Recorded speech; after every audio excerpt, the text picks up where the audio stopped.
ગુજરાતભરમાં એસઆઈઆરની કામગીરીની શરૂઆત થઈ ચૂકી છે। આ કામગીરીમાં આંગણવાડી વર્કરોને પણ કામગીરી સોંપવામાં આવી છે, જેમને બીએલઓની કામગીરી સોંપવામાં આવી છે, જેનો નર્મદા જિલ્લામાં સખત વિરોધ થઈ રહ્યો છે। નાંદોદ મામલતદાર કચેરી ખાતે આંગણવાડી બહેનો પહોંચી હતી અને ઉગ્ર રજૂઆત કરી હતી, સૂત્રોચ્ચાર કર્યા હતા અને તેઓને આ કામગીરીથી વેગળા રાખવામાં આવે તેવી માંગ કરી હતી।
કારણ કે અમને બીએલઓની કામગીરી સોંપવામાં આવેલ છે અને બીએલઓની કામગીરીનું ભારણ એટલું બધું છે, પ્લસ કે અમારી આઈસીડીએસની કામગીરી પણ એટલી બધી છે, તો બીએલઓની કામગીરી અમારાથી થઈ શકે એમ છે નહીં। બીએલઓની કામગીરીમાં પહેલાં તો અમને 2002ની યાદી અને 2025ની યાદી એ બેમાં સરખામણી કરવાની હતી કે કયા લિસ્ટમાં કયા નામો છે।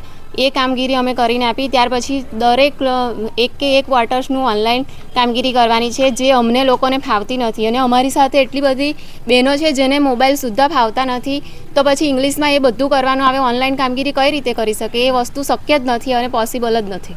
તમે આ કામગીરી નથી કરતા તો તમને શું કહેવામાં આવે છે? અમને આ કામગીરી તો ફરજિયાત રાષ્ટ્રીય કાર્યક્રમ છે એવું કહીને દબાણ આપવામાં આવે છે કે આ કામગીરી તો તમારે કરવી જ પડશે, તમે કંઈ બી કરો પણ આ કામગીરી તો કરવી જ પડશે। એ લોકોના ફોન આવ્યા હતા કે તમારા વોરંટ કાઢ્યા છે ને તમે હાજર થઈ જાઓ, તો એ લોકો લેવાવાનું કહેતા હતા, પણ અમે પોલીસ સ્ટેશને પછી જાતે પહોંચી ગયા હતા।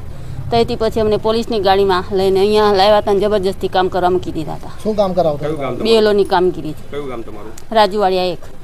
શું નામ તમારું? શારદાબેન રાજેશભાઈ વસાવા। એટલી બધી કામગીરી છે આંગણવાડીની કે ઓનલાઈન બધી જ કામગીરી કરાવે છે અને પ્લસ કે આ બીએલઓની કામગીરી પણ ઓનલાઈન કરાવે છે અને અમને આવડતું બી નહીં, એમાં સમજ બી નહીં પડતી, તોય બી જબરજસ્તી કામગીરી કરાવે છે। આ કામગીરી નથી કરતા તમારા પર શું એક્શન લેવામાં આવે છે?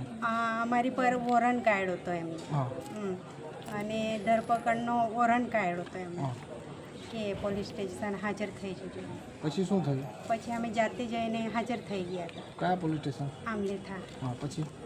પછી ત્યાંથી પોલીસની ગાડીમાં બિહાડીને અહીંયા લાવ્યા હતા અમને।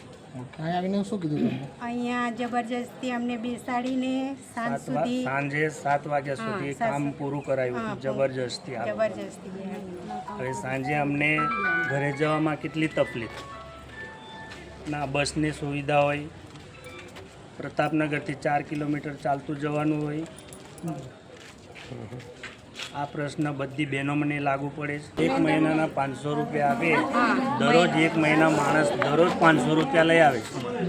આ 1 મહિનાની વાત છે, માણસ દરરોજ 500 રૂપિયાની નોટ લઈ આવે।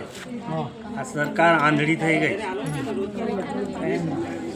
સરકારને ખબર નહીં પડતી કે આ બહેનોને આ 500 રૂપિયા 1 મહિનાનો આ બજારમાં જાય ને તો 500 રૂપિયાની થેલી પણ ભરાતી નથી, શાકભાજી નહીં આવતી। મારું નામ સુરેન્દ્ર રાજ છે। મારી જે જવાબદારી છે સહસંગઠન મંત્રીની જવાબદારી છે। નાંદોદ જિલ્લામાં અત્યારે જે આંગણવાડીની જે બહેનો છે જેને બીએલઓની કામગીરી આપવામાં આવેલી છે, જે બહેનો ભણેલી બી નથી, જેમની પાસે અત્યારે મોબાઈલ બી નથી અને આ બધી કામગીરી થોપી બેહાડવામાં આવે છે। આ કામ એજ્યુકેટેડ લોકોનું કામ છે, ચૂંટણી કમિશનરે જે આ લોકોને કામ આપ્યું છે, આખા ગુજરાતમાં એનો વિરોધ થઈ રહ્યો છે.